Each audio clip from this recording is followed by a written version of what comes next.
How are you doing this evening? I'm doing very well, thank you. It's been a great day. Good. And you just got off a panel Did. that had some really interesting topics. So tell us what you all were discussing. Sure, we were talking about new economics and how do we change really the operating incentives for business and investors in order to change what we're spending money on to have better outcomes for environment, social issues, long-term human well-being. So not just short-term financial returns on a quarterly basis, which is the pressure that most large companies at least face in the marketplace.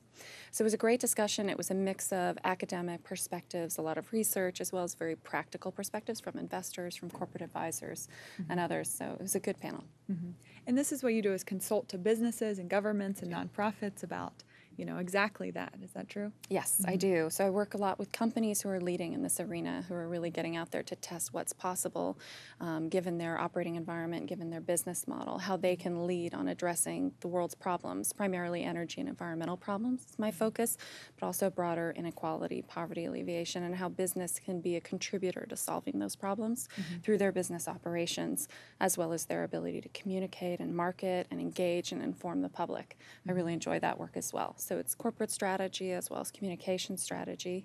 And I have a background in policy and politics as a lawyer. So I also help them with the legal environment in which they're operating and the policy environments and how we can help put in place policies that support them in leading on energy and climate change. And today we've been focused on the business aspect, but what about policy, government regulation? Are those just as important, or is business Absolutely. really the main focus? Well, it's both in parallel. Businesses are trying to lead, and a lot of them are. They're making investments, and they're changing their operating practices, and they're finding business return on investment regardless of the policy environment. So they're investing in energy efficiency. They're creating new innovative products that are cleaner and better for the environment, and they sell better. People actually find them higher quality. But that operating environment, the policy framework that's in place, and whether they have to pay for their pollution or not, really is about how do we change things at scale. And so we do need things like policymakers to put a price on pollution, put a price on carbon, value water more. These are scarce resources that we all need, and companies use them, so they need to pay for them. And that way they have the right incentives. And also companies like, say, a DuPont that's reduced their greenhouse gas emissions 70%. And in the meantime, they saved a lot of money, $3 billion, a lot of waste. But they should be further rewarded for the fact that they reduced those emissions that contribute to global warming, but we didn't price those greenhouse gas emissions in any way. So they should have had even greater upside as a result of that if we actually priced something we value, which is an atmosphere that supports stable life on this planet.